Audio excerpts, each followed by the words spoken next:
우리 인류의 역사와 전 세계 국가들의 흥망성쇠, 그 거대한 빅사이클의 패턴을 보면 큰 성공이 있은 이후에는 반드시 어떤 시점을 기점으로 시스템의 쇠퇴와 사회의 내리막이 시작되고, 또 반대로 어떤 큰 혼란과 실패 뒤에는 이전의 성공보다 훨씬 더 큰 대성공의 기회가 찾아오며 크게 발전하고 성공하는 케이스들도 많습니다. 어찌 보면 지금 우리나라와 우리 사회가 매우 공교롭게도 딱 그 시점에 놓여 있는 것 같고, 그래서 이제 곧 우리나라에게도 그 폭발적인 발전과 성공의 기회가 다시금 찾아올 것 같아 이런 국가와 사회의 빅사이클에 대해 심도 있게 연구한 레이 달리오의 이야기를 함께 들어볼까 합니다. 이 레이 달리오라는 사람에 대해서는 얼마 전에도 소개를 했었는데, 워렌 버핏과 조지 소로스와 함께 전 세계 최고 헤지펀드의 끝판왕 대가이며, 현재 그가 운영하고 있는 브릿지 워터 헤지펀드사는 전 세계에서 가장 규모가 큰 단일 헤지펀드사입니다.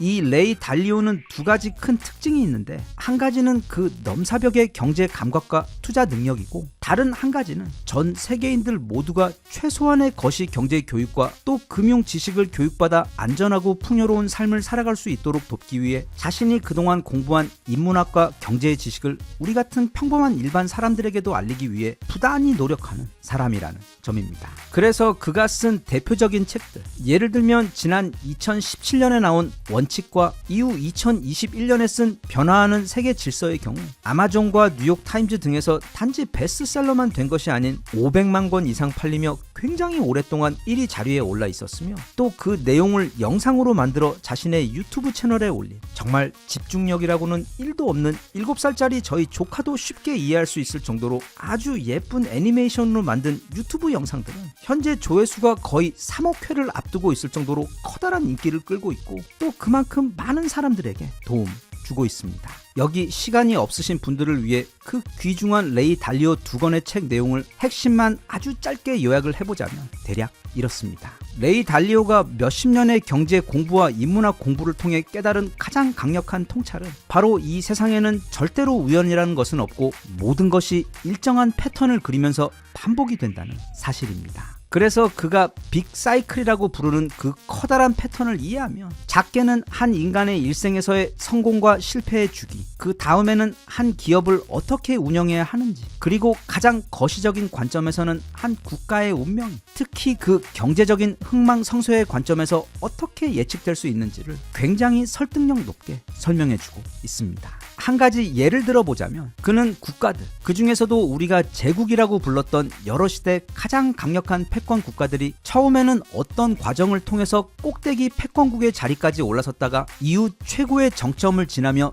넘치는 풍요로움과 힘을 누린 다음 이제는 어떤 과정을 거쳐, 그리고 어떤 유사한 이유들로 인해 몰락하고 힘을 잃게 되었는지를 설명해 주는데, 그래서 그냥 지난 한 500년 정도만 뒤돌아보자면 그는 우선 1600년대에 들어서자 이 네덜란드라는 나라가 세계 최강의 해군과 강력한 해양 무역, 그리고 전 세계 최초로 암스테르담 주식시장을 갖추며 빠르게 세계 패권국이 되었다고 설명합니다. 네, 이 주식이라는 게 가장 처음 생겨난 곳이 바로 네덜란드이며 100대가 항해를 나가면 그중 대략 10대 정도밖에 돌아오지 못하는, 그러나 돌아온 그 10대에서 생기는 이익이 투자금의 수백에서 수천 배까지 높았던 먼 바다 무역 항해에 들어가는 커다란 기회와 리스크를 여럿이 분담하기 위해 처음 생겨난 것이 바로 초기 주식회사의 개념입니다. 잘 생각해보면 여기 이 핵심 조건들, 강력한 군사력과 세계 최대 시장, 그리고 다른 나라들보다 훨씬 앞선 금융 시스템을 무기로 당시 네덜란드가 빠르게 세계 패권국으로 올라선 것은 오늘날 미국이 지금의 자리에 올라선 것과 거의 똑같습니다. 차이가 있다면 이 시대에는 나라의 크기가 그렇게 크지 않아도 아주 강력한 힘을 가지는 것이 가능했다는 점인데, 그래서 1600년대 약 100년 동안 네덜란드가 세계 최강 패권국으로 군림하는 것을 옆에서 지켜보던 섬나라인 영국은 자신들도 그 네덜란드와 똑같은 방법으로 강력한 해군을 키우고 해양 무역과 식민지 건설을 통해 시장을 키워 많은 돈을 벌어들이는 것에 더해 암스테르담처럼 런던에다가 세계 최대 금융 허브까지 만들어 그 돈을 엄청난 속도와 규모로 불리면서 1700년대부터 1800년대 사이 세계 패권국이 되어 이후 100년을 세계 위에 군림했습니다. 하지만 그렇게 지지 않는 해라고 불렀던 영국조차 서서히 몰락을 맞게 되었고, 이제는 그 영국의 먼 마당 멀티였던 미국이 같은 방식으로 세계 최강의 군사력을 바탕으로 한 힘과 또 미국 월가에다 만든 넘사벽 규모의 세계 최대 금융본부, 거기다가 또 자국의 돈을 세계 기축 통화로까지 만들어 버리면서 오늘날까지 전 세계 최강 패권국으로 군림을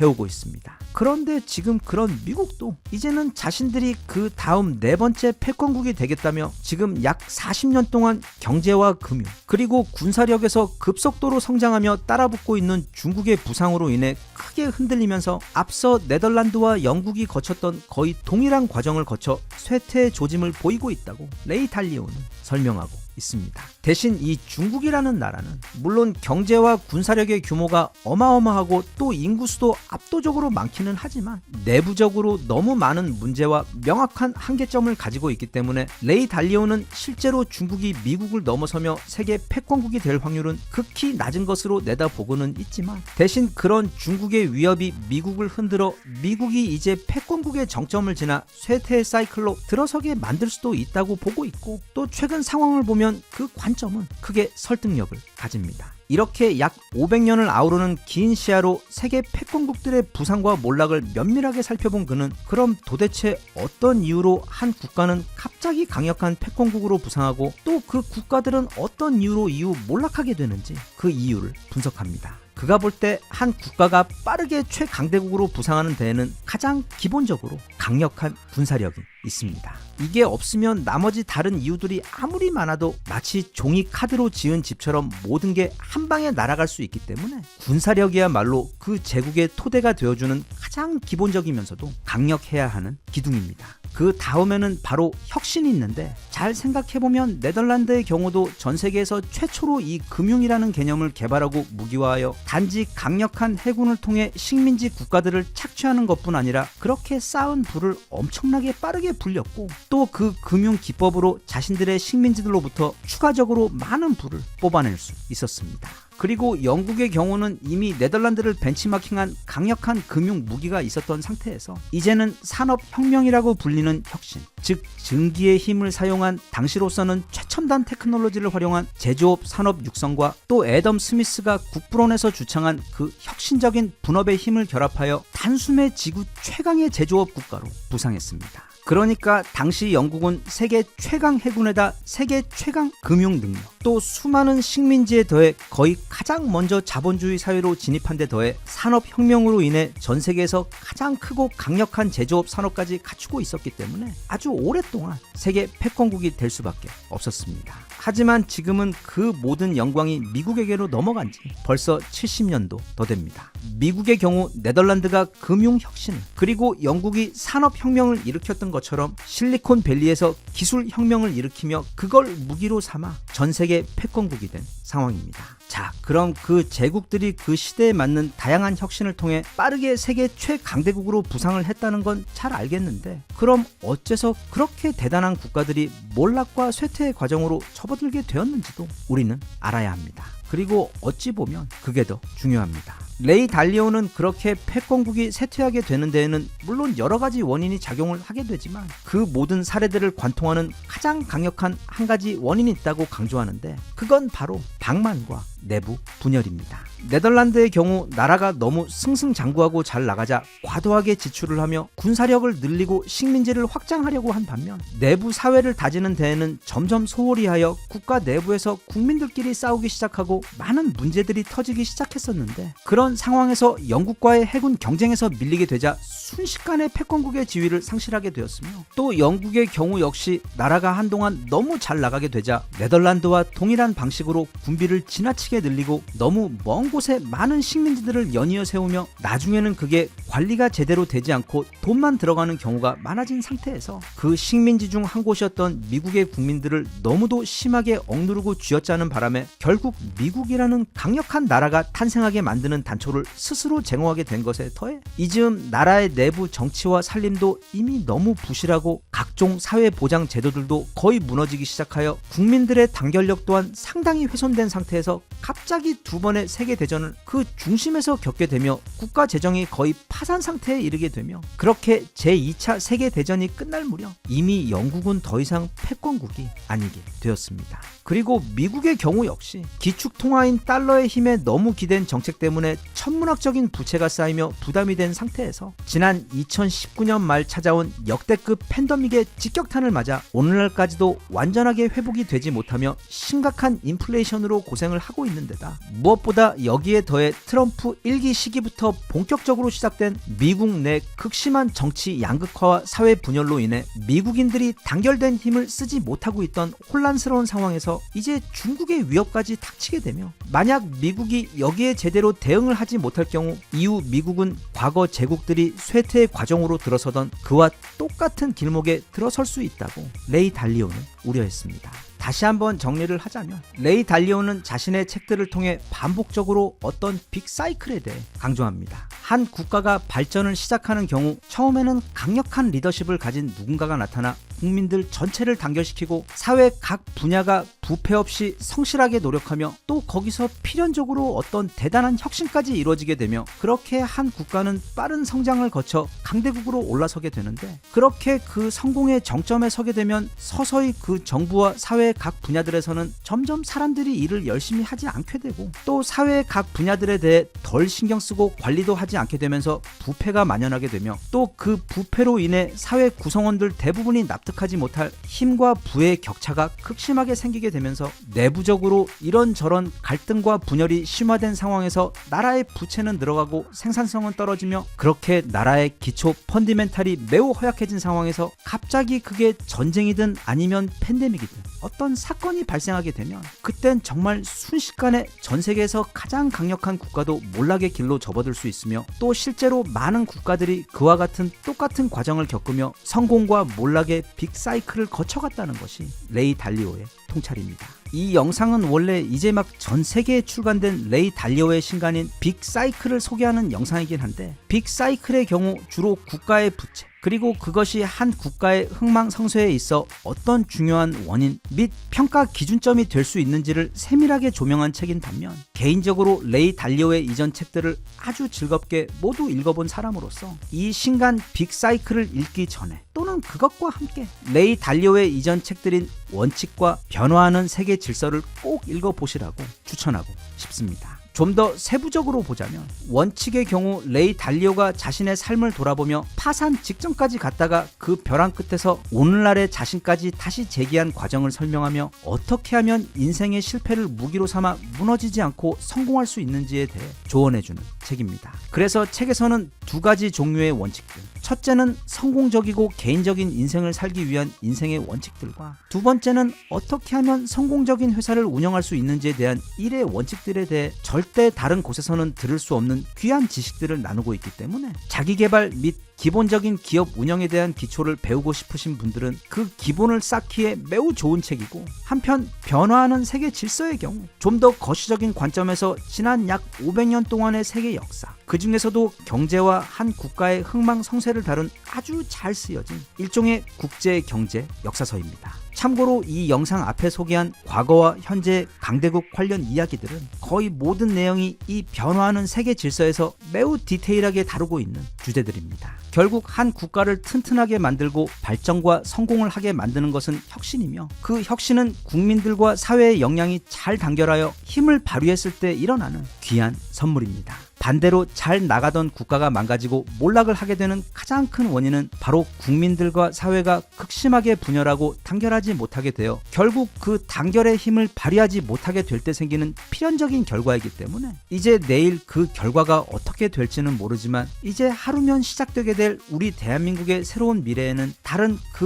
무엇보다 우리 국민들이 다시 화해하고 단결할 수 있도록 그렇게 우리 모두를 하나로 똘똘 뭉쳐줄 수 있는 사람이 이 나라의 운전대를 잡게 되었으면 좋겠으며 그래서 이제 우리 국민들도 다 함께 그 사이 멈추거나 완전히 망가져버린 우리 사회의 많은 부분들을 신속히 복구하고 재정비하여 과거 IMF 때에도 한번 확실하게 보여주었던 것처럼 한번 제대로 각성하고 뭉치면 정말로 무섭고 아무도 못 말리며 또 재난과 국난 직후에 더욱더 초인적인 괴력을 발휘하며 폭발 성장하는 우리나라와 우리 국민들의 종특 우리 한민족 그 단결의 알고리즘이 다시 또 발동하여 올해부터는 다시금 세계 최고 강대국으로 향한 그 멋진 도전을 하루빨리 전속력으로 다시 이어갈 수 있었으면 좋겠습니다.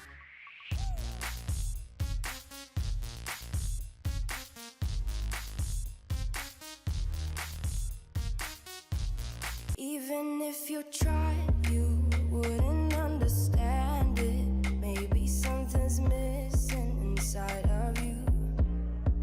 Just a bit of sugar to that horrid bitter. Maybe you taste different.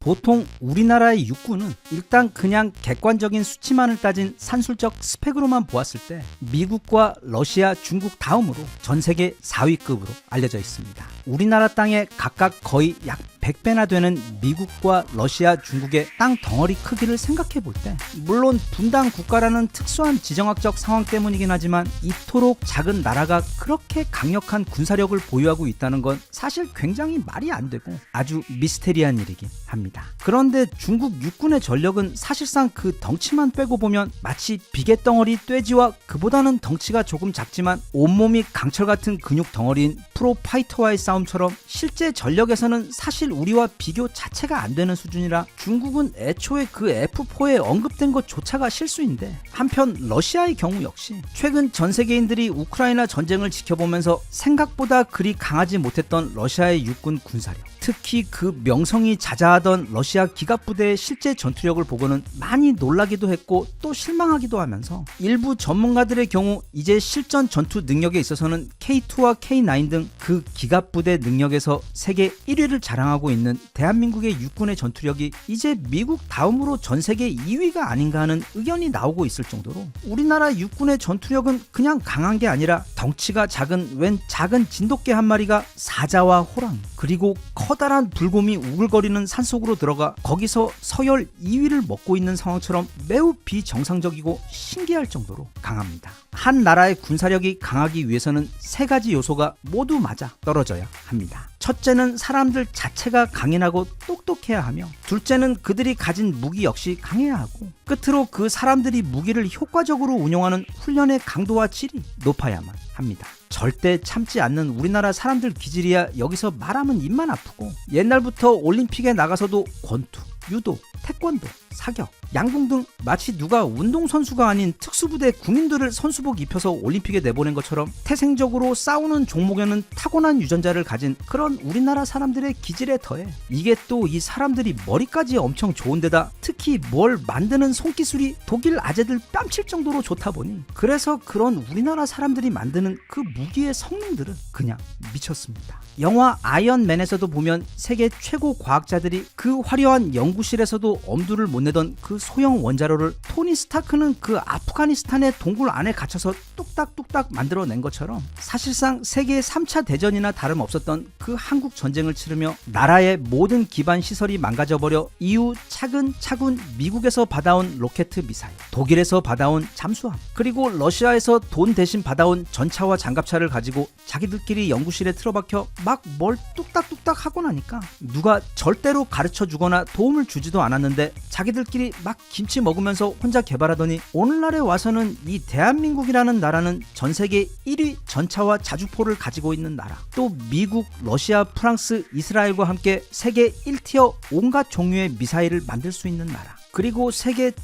최강 재래식 미사일이자 사실상 핵무기의 사촌뻘인 현무5라는 괴물 미사일을 운용하고 있는 나라, 또 거기다가 세계 최고의 초대형 디젤 잠수함과 이지스 군함까지 만드는 나라인데 더해 얼마 전에는 또 사실 그 진입장벽이 너무 높아서 불가능이라고 여겨졌던 5세대 전투기까지 단 한 번의 시도의 개발에 성공까지 해버리면서 그렇게 육해공 어느 영역 한 곳도 빠지는 곳이 없이 모든 영역에서 세계 최고를 찍어버린 무기들을 가지고 있는 매우 신기하고도 괴상한 나라가 바로 우리나라 대한민국입니다. 그리고 거기에 더해 그 무기들의 면면을 좀 더 살펴보면, 예를 들면 우리의 자랑 월드 불방망이 K9을 보면, 물론 이건 우리 K2도 마찬가지이긴 하지만 이게 단순히 전세계 자주포들 가운데서 가장 빠른 속도로 달릴 수가 있고 또 가장 높은 정확도로 가장 멀리 있는 적을 타격할 수 있는 데다 심지어 내부를 개조해 기계가 자동으로 포탄을 장전까지 해준다는 말도 안 되는 강점들까지 가지고 있는 것에 더해 이 K9은 엘사가 사는 얼음의 나라 노르웨이부터 사막의 나라 사우디와 이집트 등 여러 중동 국가들, 게다가 최근에는 기계들도 땀을 흘린다는 열대 기후의 베트남에까지 수출을 한 것을 넘어 그렇게 눈밭과 사막 그리고 정글을 마구마구 달리는데도 고장 한번 나지 않고 필요할 때 필요한 성능을 발휘하는 미친 신뢰도 때문에 전 세계 국가들은 더더욱 이 신비한 무기인 K9을 사랑하고 있습니다. 사실 K9의 그런 어마어마한 체력과 전투력은 다 우리나라의 그 정말 찌랄 같은 날씨 때문에 어쩔 수 없이 갖게 된 올웨더 전천후 능력이긴 한데, 그러니까 일단 봄이 되면 중국의 그 질 낮은 수출품들 가운데서도 원조이자 최악으로 꼽히는 바로 그 황사 먼지부터 시작해서, 또 여름이 되면 여기가 아마존이 아닌데도 미친 듯한 장마로 쉬지 않고 비가 내려 생기는 습기들, 그러다가 또 비가 멈추면 곧바로 30 몇 도까지 솟아 올라가 막 시원한 아프리카로 피서 떠나고 싶어지는 폭염에다 이제 겨울이 되면 저 위쪽 북한군들도 안쓰러워하는 끔찍한 겨울 추위까지, 이 모든 사이클을 매년 거의 3개월마다 돌아가며 견디며, 또 당군 할아버지께서 처음에 여기에다 나라를 세울 부지를 구입하실 때 살짝 사기를 당하시는 바람에 평지가 거의 없는 온통 산밖에 없는 곳에 나라를 세우시는 바람에 우리나라의 기갑 무기들은 모래와 먼지 그리고 습도는 항상 디폴트이고 늘 거의 45도에 육박하는 거친 경사는 기본인데다 여름에는 진흙 뻘밭, 또 겨울에는 얼음이 깔린 눈밭 위를 고장없이 누비며 달려야 했기 때문에 사실 그런 우리나라에서 순전히 우리가 사용하기 위해 내수용으로 개발한 우리나라 무기들은 노르웨이나 사우디가 아니라 심지어 화성에 갖다 놓아도 아무 문제 없이 작동할 정도로 불사조 무기들입니다. 즉 북풍이 바이킹을 만들었다면 우리나라의 이 지랄맞은 날씨와 기후는 그 바이킹보다도 훨씬 무서운 무적의 K9과 K2를 만든 것입니다. 그런데 집에서도 보면 첫째가 너무 똑똑하고 잘나다 보면 둘째나 셋째도 대단한데도 상대적으로 덜 주목을 받는 경우들이 있는데, 우리나라 역시 이 육군 무기들이 좀 너무 심하게 대단하다 보니까 다른 영역의 대단함이 덜 부각되는 면이 있는데, 참고로 우리나라 해군의 경우 전 세계에서도 그 무기 만드는 기술도 1타급이지만 그걸 운용하는 능력, 그 중에서도 특히 잠수함을 운용하는 능력은 미국을 제치고 전 세계 1위를 하는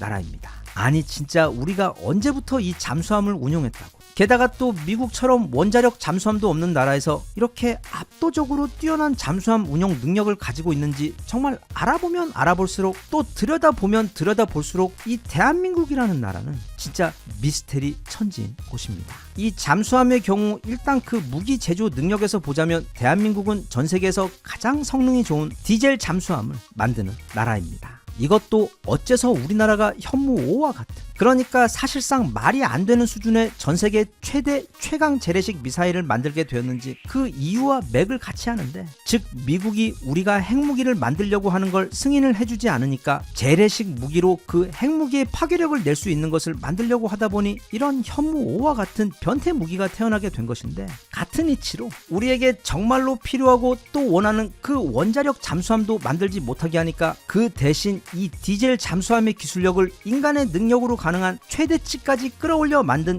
괴물 디젤 잠수함이 바로 우리나라의 3000톤급이라고 쓰고 3999톤이라고 읽는 도산 안창호 잠수함입니다. 미국의 원자력 잠수함 빼고 그냥 디젤 잠수함의 영역에서 전 세계 그 어느 나라도 우리나라의 이 도산 안창호급 잠수함보다 더 성능 좋고 전투력이 뛰어난 잠수함을 건조하는 곳은 없습니다. 우리 잠수함이 그냥 압도적으로 최고입니다. 또 거기다가 우리 해군은 누가 가르쳐 준 적도 없는데 혼자 독학해서 그 잠수함에서 미사일을 발사하는 SLBM 기술까지 독자적으로 개발해 얼마 전 성공해버리며 전 세계 군사 전문가들을 놀라게 한 바 있습니다. 그런데 더 중요한 것은 이렇게 뛰어난 장비뿐 아니라 그걸 운용하는 인력들의 전투력은 오히려 그 장비가 보여주고 있는 압도적 우수성보다도 훨씬 더 넘사벽으로 뛰어나다는 점입니다. 잠시 추억의 기차를 타고 림팩 훈련 이야기로 넘어가 보자면, 우선 이 림팩이라는 건 전 세계 해군들이 2년에 한 번씩 하와이 바다에 모두 모여 합동으로 세계 최대 규모의 해상 군사 훈련을 하는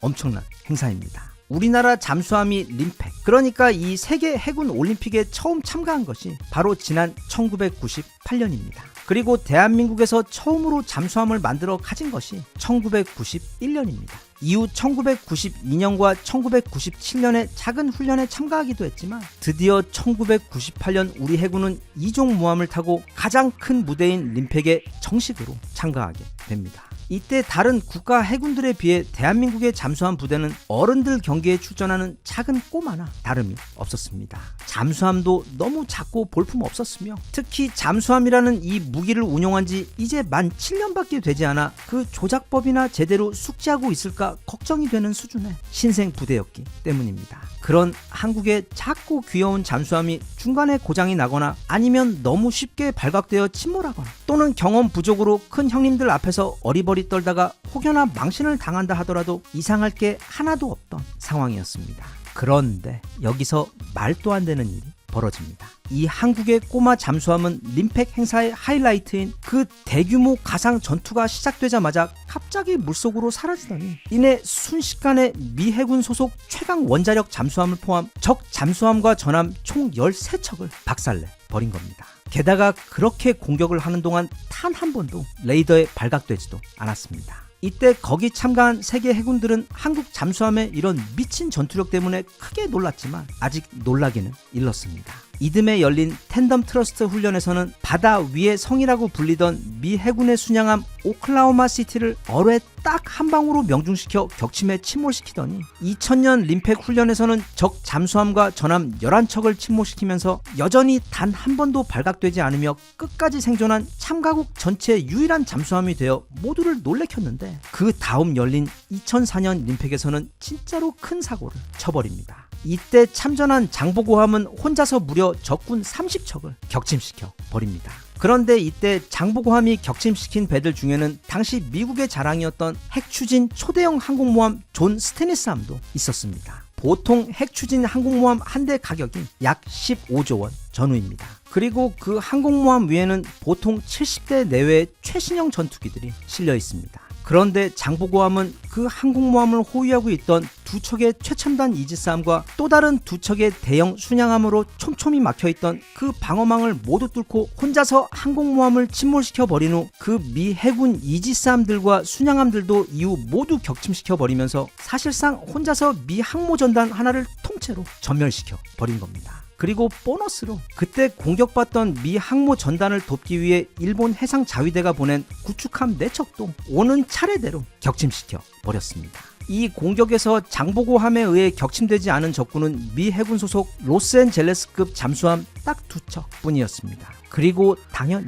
이 모든 공격이 이루어지는 동안 적군의 그 어떤 전함이나 레이더도 단 1초도 장보고함을 탐지하지 못했습니다. 말 그대로 유령에 의한 완전한 학살극이 펼쳐졌던 것입니다. 이 사건으로 세계 최고라고 자부하고 있던 미 해군에서는 한바탕 난리가 납니다. 그리고 바로 2004년 그해 미군에는 대잠 전함 대사령부라는 즉 적 잠수함 공격에 대비해 미 해군을 방어하는 것에 특화된 새로운 사령부가 신설되어 운영됩니다. 이게 다 그때 우리 장보고함 때문에 놀라서 그렇습니다. 상황이 이렇다 보니 대한민국 해군은 지난 2022년 림팩 때에는 상륙군 사령관 역할을 맡아 하며 다른 국가들을 지휘했고 또 작년인 2024년에는 아예 연합 해군 구성사의 부사령관이 되어 미군과 함께 전 세계 해군을 지휘했을 정도로 우리나라 해군의 전투력은 진짜 어마무시합니다. 그런데 이렇게 대단한 해군인데 잘 생각해보면 우리 군이 처음 잠수함을 운영하기 시작한 게 불과 30년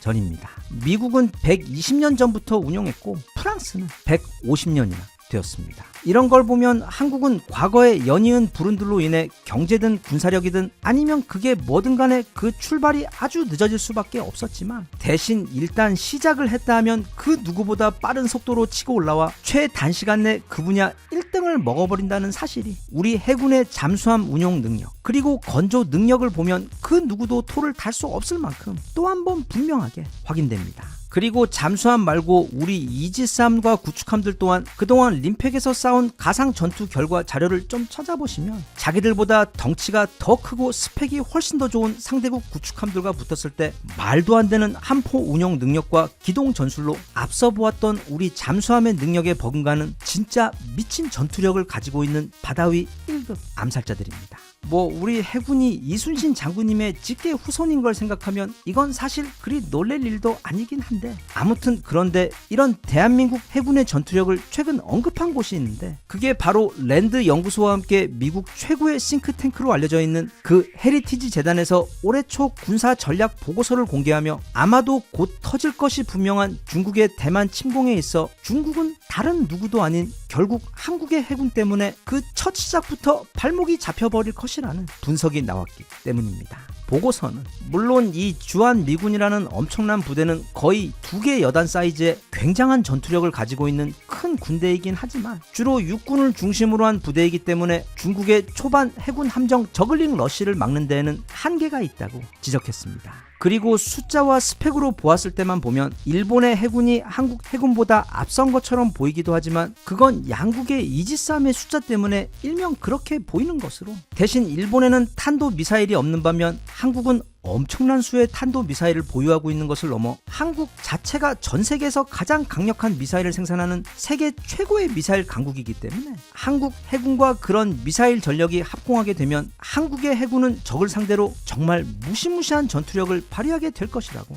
분석했습니다. 그리고 또 그런 한국에게는 세계 최고의 잠수함 부대가 존재하는데, 잠수함이란 무기는 기본적으로 육군 전투에서 스나이퍼의 역할을 하기 때문에 이 바다 스나이퍼 전투에서 전 세계 최강의 전투력을 보여주는 한국의 잠수함이 그 길목을 막고 있게 되면 아무리 많은 적도 절대 그 길을 마음대로 오갈 수 없다고 지적했습니다. 보고서는 결국 그게 언제든 간에 중국이 대만을 침공하게 될 경우 중국군은 초반 미사일 러시에 이어 이후 그들이 보유한 가장 거대한 군대인 중국 해군의 그 수많은 군함과 상륙함을 가지고 중국 본토부터 대만까지 그 180km의 바다를 건너가야 하는데, 이 길목을 한국의 잠수함 스나이퍼들이 막아버리고 또 마찬가지로 강력한 한국의 군함들이 초반에 저지를 하면 제 아무리 전 세계에서 가장 많은 수의 군함을 가진 중국 해군이라고 할지라도 후속 부대인 미 태평양 제7함대와 일본 해군이 도착할 때까지 아마 중국 해군은 한국 해군에 막혀 바다 한가운데서 발이 꽁꽁 묶인 채로 절대 그 바다를 넘어가지 못할 것으로 전망했습니다. 즉 중국에 있어 대만 침공의 핵심은 바로 속전속결인데, 그런 속도전을 가장 빠르고 가장 강력하게 저지할 수 있는 것이 바로 전 세계 최강의 잠수함 운용 능력과 군함 운용 능력, 그리고 세계 최강 미사일 능력을 가진 한국 해군이기 때문에 쉽게 말해 중국의 대만 침공에 있어 가장 큰 걸림돌은 바로 한국 해군이라는 뜻입니다. 윗집에 사는 미친 친척들 때문에 이 조그만 나라에서 전 세계 2, 3위급이나 되는 말도 안 되는 수준의 육군 전투력을 가지는 바람에 상대적으로 그 스포트라이트를 덜 받아서 그렇지 전 세계 해군에서 모두 인정하는 세계 최강의 대한민국 잠수함 부대, 그리고 군함 운용 능력을 가진 우리 대한민국의 해군은 마찬가지로 공군기 불모지에서 뜬금없이 짠하고 만들어낸 후 전 세계 최고 히트기가 된 FA-50에 이어 이제는 본격적인 헤비급 프로파이터인 KF-21까지 지금 차근차근 완성해 가고 있는 우리 공군처럼, 그리고 또 말하면 입만 아픈 우리 미사일 능력까지 그렇게 육해공 그 어느 한 곳 빠지는 곳 없이 정말 야무지게 탄탄하고 강력한 우리 군에게 지금 딱 한 가지 정말 소원처럼 바라는 것이 있다면 그건 안 그래도 넘사벽인 우리 해군의 잠수함 전투력을 아예 저 우주 밖으로 보내주게 될 대한민국 최초의 원자력 잠수함을 갖게 되는 것입니다. 개인적으로 항공모함보다도 그 원자력 잠수함이 한 500배는 더 갖고 싶고 또 필요하다고 생각하기 때문에 트럼프 아저씨가 빨리 이 복잡한 관세 싸움 좀 잘 정리하신 다음 지난번 정말 쿨하게 우리 미사일 사거리 없애준 것처럼 이제는 우리나라에게 너무도 필요하고 또 가장 잘 어울리는 최강의 원자력 잠수함도 만들 수 있도록 제발 그렇게만 딱 해주시면 아마 복 받으시고 오래오래 장수하실 겁니다.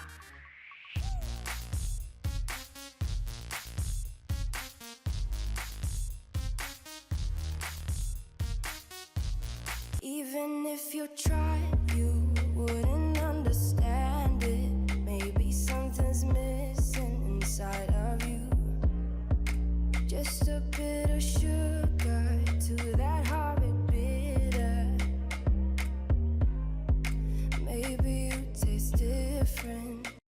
불구 대천지 원수라는 말이 있습니다. 상대가 너무도 믿고 싫어서 내가 너와는 절대로 같은 하늘 아래서 살 수 없다 라는 뜻을 가진 말입니다. 이건 보통 개인들뿐 아니라 국가와 국가 그리고 민족과 민족 사이에서도 자주 인용되는데 인도와 파키스탄이 그 가장 대표적인 예입니다. 인도와 파키스탄의 경우 만약 서로 지구 반대편에 있었어도 너무 싫어해서 맨날 욕하고 공격하며 살았을 것 같은데 이게 무슨 운명의 장난인지 그 두 국가가 바로 딱 붙어있게 되어버려. 그러니까 말하자면 아파트에서 아래 윗집 이렇게 가깝게 살고 있다 보니 엘리베이터에서 만날 때마다 문도 잡아주지 않고 서로 절대 인사를 안 하는 것은 물론이고 아예 볼 때마다 주먹 다짐하며 싸우는 것과 같은 사이인데 이 인도와 파키스탄에게 있어 그 엘리베이터 같은 곳이 바로 카슈미르라는 지역입니다. 영어권에서는 이곳을 캐시미어라고 부르는데 우리가 겨울에 입는 그 비싼 스웨터에 쓰이는 부드러운 실인 캐시미어와 같은 말입니다. 원래 그 지역에 사는 사냥들의 털이 워낙 곱고 부드러워서 그쪽 양의 털로 만든 천을 캐시미어라고 부르기 시작해서 이제는 아예 고유 명사처럼 되어버린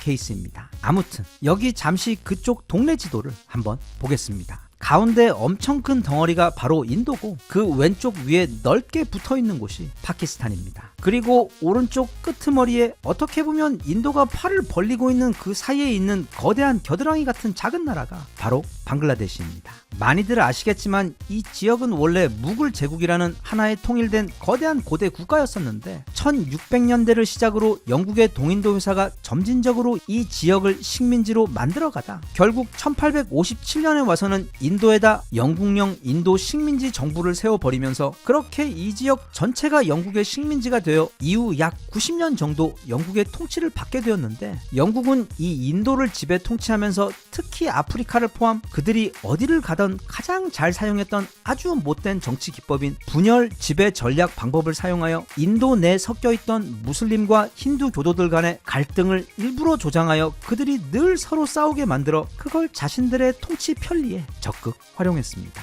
그러다가 2차 대전이 끝나면서 세계 곳곳의 식민지들이 독립을 하게 되자 이곳 인도에서도 그 독립의 바람이 불었고 영국령 인도공화국이라는 식민지 국가는 해체가 되었습니다. 그렇게 갑자기 서로 앙숙인 엄청나게 많은 사람들이 한 곳에 남아있게 되다 보니까 1947년이 되자 그중 무슬림 사람들은 우리는 힌두 교도들의 나라인 인도에 있기 싫어 따로 독립해서 나가겠다고 선포하고는 원래 무슬림이 더 많았던 지역인 북서쪽 지역과 오른쪽 끝에 있는 또 작은 지역까지 합해서 그곳을 파키스탄이라고 명명하며 그렇게 인도와 파키스탄은 각각 힌두 교도들과 무슬림의 나라로 분리되게 됩니다. 참고로 아까 그 맨 오른쪽에 있던 겨드랑이 지역 서파키스탄은 나중에 따로 독립해서 방글라데시가 된 나라입니다. 그런데 그 위쪽에 있던 아까 그 분노의 엘리베이터 지역인 카슈미르 지역의 경우 그쪽 통치자는 우리는 인도에도 파키스탄에도 들어가지 않고 우리만의 고유의 국가로 남겠다고 선언을 했는데 그 말을 들은 우리 싸움 좋아하는 파키스탄 형님들이 어느 날 갑자기 군대를 몰고 가서 카슈미르 지역을 먹으려고 하자 깜짝 놀란 당시 카슈미르의 왕인 마하라자 하리싱은 인도에게 SOS를 치며 우리도 인도에 편입되게 해달라고 요청을 하게 됩니다. 그래서 그때 그 요청에 대한 화답으로 인도군도 군대를 보내서 그 카슈미르 지역에서 전투가 벌어지게 되었는데 그게 바로 이후 이어질 수많은 전투의 첫 전투인 1947년 인도와 파키스탄 전쟁입니다. 하지만 그 둘의 싸움은 서로 싸움 실력이 비슷해서 승부가 나지 않자 그냥 그대로 카슈미르 지역을 반으로 나눈 상태에서 서로 대치 중에 있었는데 이때 갑자기 아무도 생각하지 못하고 있던 중국이 오른쪽 위에서부터 들어오더니 여기 보이는 이 악사이친 지역을 점령하고는 여기는 중국 땅이라고 우기기 시작합니다. 그렇게 갑자기 기척도 없이 뒤에서 빈집털이를 당하게 되자 인도는 정말 열받았지만 그럼에도 지금 파키스탄하고 싸우는 것도 너무 정신이 없다 보니 중국은 나중에 따로 상대를 해주겠다고 하고는 파키스탄하고만 이후 3번의 큰 전쟁과 수십 번의 작은 전투들을 치르면서도 아직까지도 그 지역은 승부가 나지 않고 있는데 더해 중국의 기습 알박기 또한 아직 처리를 하지 못하고 있는 상황이라 지금 이 카슈미르라는 지역은 이렇게 왼쪽부터 파키스탄, 인도 그리고 중국으로 나뉘어서 인도와 파키스탄 그리고 또 인도와 중국군 사이 싸움이 끊이질 않는 매우 복잡한 분쟁 지역으로 남아있는 것이 이 지역에 대한 대략적인 역사와 현재 상황의 골자입니다. 그런데 다들 알다시피 최근 인도와 파키스탄 사이에 전쟁이 터져버렸습니다. 이건 지난 4월 22일에 인도가 점령하고 있던 카슈미르 파할감 지역에서 무장 괴한들이 공격하여 관광객들을 무려 26명이나 살해하는 커다란 사건이 벌어졌는데, 이때 그 무장 괴한들이 무슬림은 그냥 두고 힌두교도들만 골라서 공격한 것을 근거로 인도는 이걸 파키스탄의 소행으로 지적했습니다. 그리고 이례적으로 인도는 전투기들을 즉각 출격시켜서 파키스탄령 카슈미르 지역에 대해 대대적인 공습을 하며 그곳의 파키스탄 군사 시설들에 엄청난 타격을 주었고, 이에 빡친 파키스탄도 즉시 그 반격으로 대량의 포격과 전투기들 출격, 그리고 드론들을 이용한 대대적인 공격으로 인도를 공격하여 마찬가지로 인도 지역의 군사 시설들과 민간 지역에 엄청난 피해를 주며, 그렇게 서로 거의 전면전 1초 전의 상황처럼 서로 공격을 퍼붓다가 지난 5월 10일 두 국가가 휴전에 합의했다는 기사가 잠깐 나긴 했지만 아직까지도 양측은 포격을 전혀 멈추지 않고 있어 사실 이 전쟁은 여전히 진행 중에 있습니다. 그런데 이 짧았던 전쟁에서 뜬금없이 우리 대한민국에 대한 이야기가 굉장한 이슈로 떠올랐습니다. 왜냐하면 첫째, 인도는 파키스탄과 싸우기 위해 자신들이 가지고 있던 전투기들, 즉 라팔기들을 출격시켰는데 그중 무려 3대나 이 짧은 전쟁에서 격추가 되어버린 것입니다. 이게 왜 큰 뉴스냐면 이건 라팔이 실전에서 격추된 첫 사례이기 때문입니다. 게다가 그 상대는 미국을 포함 그 어떤 나라도 무기를 팔아주지 않고 또 그런 좋은 무기를 구입할 능력도 없다 보니까 인도를 견제하기 위해 오래전부터 파키스탄의 뒤를 봐주던 중국에게 받은 전투기 J-10C가 출격하여 라팔과 공중전을 벌였던 것인데, 그런 허접한 전투기를 상대로 무려 3대나 격추를 당해버린 것을 두고 지금 세계 방산업계에서는 혹시 라팔 전투기의 실제 전투력이 알려진 것보다 훨씬 떨어지는 것이 아닌지 하는 의심이 빠르게 올라오고 있기 때문입니다. 참고로 라팔은 우리 KF-21의 가장 큰 라이벌입니다. 대부분의 국가들이 자국의 주력 전투기를 고려하는 과정에서 현재 우리 KF-21과 라팔 사이에서 고민하고 있는데, 성능이나 스펙은 우리 KF-21이 훨씬 더 뛰어남에도 불구하고 이게 아직 개발 단계에 있어 그 성능이 검증되지 않았다는 부분 때문에 최근 많은 국가들이 우리 KF-21 대신 라팔을 선택했습니다. 예를 들면 앞서 본 인도가 올해 4월에 총 26대나 계약을 했고, 인도의 경우 이것 이전에 지난 2016년에 구매한 36대까지 있어 총 62대나 보유하게 되었고, 세르비아가 작년 8월에 12대, 그리고 정말 어이없게도 먹튀 인도네시아가 2022년부터 작년까지 총 42대나 계약을 했으며, 그 외 크로아티아도 12대, 그리고 이라크와 오스트리아도 현재 총 50대 분량을 도입하기 위해 대화 중에 있습니다. 라팔의 경우 2011년 리비아 공습 때부터 실전에 투입되어 이후 2013년 말리 내전, 그리고 2015년에는 IS의 거점들 공습을 위해서도 사용되며, 그렇게 횟수로는 지난 15년 가까이 현역으로 뛰고는 있지만 대신 그 대부분의 작전들이 정찰이나 아니면 고정된 적의 군사 시설들을 공습하는 수준의 비교적 안전한 작전들이었다가 이번에 처음으로 상대국의 전투기들과 실전 싸움을 벌이게 된 것입니다. 그리고 그 첫 실전 싸움의 결과 며칠 사이 무려 3대나 격추되어 버리는 끔찍한 결과를 전 세계 국가들 그리고 방산 전문가들에게 보여주게 되었기 때문에 이 소식은 이제 라팔에 대한 실전 전투력에 대한 불안감에 더해 혹시 너무 구형이어서 현대전에서는 그 경쟁력이 없는 것이 아닌가 하는 합리적인 의심까지 지금 빠르게 불이 붙게 하여 현재 라팔을 구입하려고 고려 중인 국가들과 또 앞으로 라팔을 구입하려고 했던 국가들의 경우 지금 급하게 그 대체 기종인 우리 KF-21로 관심을 돌리고 있는 상황입니다. 그런데 여기에 더해 이번 전쟁에서 처음으로 실전에 대비한 무기가 하나 더 있습니다. 바로 전 세계 최고의 불방망이이자 글로벌 자주포 수출량의 무려 70% 가까이를 독점하고 있는 이 지구의 최고 베스트셀러 자주포인 바로 우리의 자랑 K9입니다. 이건 마치 효도르가 10년 동안 훈련만 하고 시합을 뛰지 못해 그 무시무시한 전투력을 남자한테 어떻게 보여줄 방법이 없었던 차에 정말 생각지도 못했던 기회가 찾아와 지금 전 세계가 우리 K9의 무서운 성능을 확인하게 된 아주 귀한 데뷔 무대가 되어주었습니다. 앞서 인도와 파키스탄은 지난 5월 10일 휴전에 합의했다는 기사에 대해 언급했는데, 그 둘은 그 휴전 합의를 한 직후부터 이제는 전투기나 드론을 이용한 공중전이 아닌 국경 지역에서 서로 마주본 채로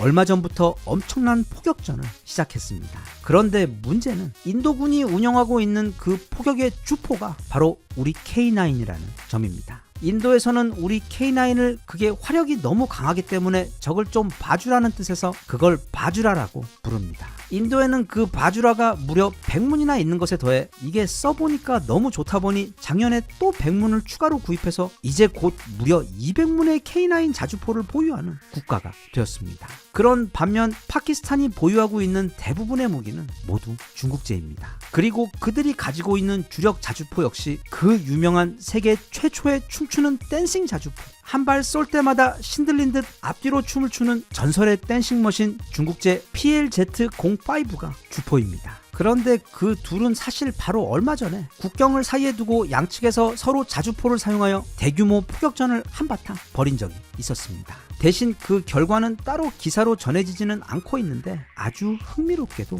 그 대규모 포격전이 벌어진 직후 인도는 이미 100대가 있었음에도 불구하고 우리 자주포 100대에 대해 추가로 주문을 넣었고, 반대로 파키스탄은 그 포격전 직후 중국과 사이가 많이 안 좋아졌다는 후문이 있는 데다 나아가 파키스탄은 인도가 포격전 직후 추가로 100대의 K9을 더 주문하자 국경에서의 갈등을 부추긴다며 강하게 항의까지 했기 때문에 그 포격전의 결과가 어땠었는지는 충분히 상상이 갑니다. 그리고 그 포격전의 결과 소식은 빠르게 전 세계로 퍼지면서 이미 우리 K9을 구입한 여러 유럽 및 중동 국가들의 얼굴에는 뿌듯한 아빠 미소가 번지게 했고, 또한 아직 우리 K9이 없으면서도 동시에 중국과 대치 중에 있는 베트남 같은 국가에게는 이 K9의 무시무시한 실전 전투력, 특히 중국산 자주포를 상대를 할 때 그 압도적인 파괴력을 충분히 증명하는 자극제가 돼요. 베트남은 결국 얼마 전 공산 국가로는 전 세계 최초로 우리 K9 자주포를 도입하기도 했을 정도로 우리 K9의 명성은 이미 더 올라갈 곳이 없을 정도로 높기만 한데, 최근 휴전에 합의한 직후 다시 시작된 인도와 파키스탄 사이 지상전 포격에 지금 우리 K9이 중국제 댄싱 머신과 다시 배틀이 붙어 전 세계 국가들 그리고 방산 전문가들의 눈은 이번에 다시 불붙은 한국산과 중국산 자주포의 맞대결에서 한국 K9이 또 얼마나 압도적인 파괴력을 보여줄 것인지에 대해, 그리고 또 중국산 자주포 역시 이번에는 얼마나 새롭고 멋진 춤솜씨를 보여줄 것인가에 대해 전 세계인들의 관심이 지금 카슈미르에 다시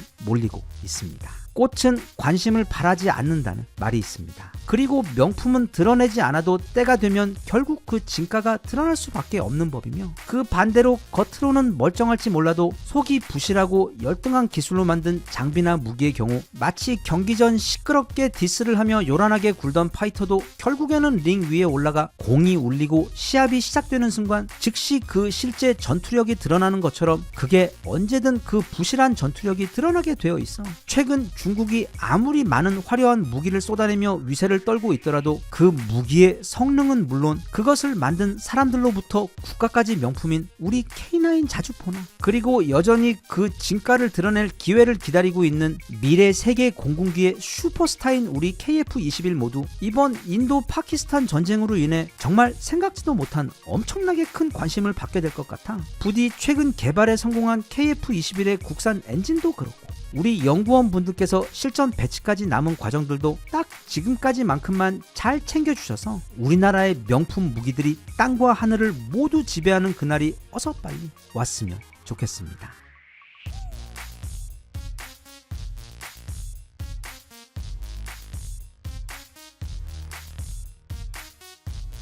Even if you tried, you wouldn't understand it. Maybe something's missing inside of you.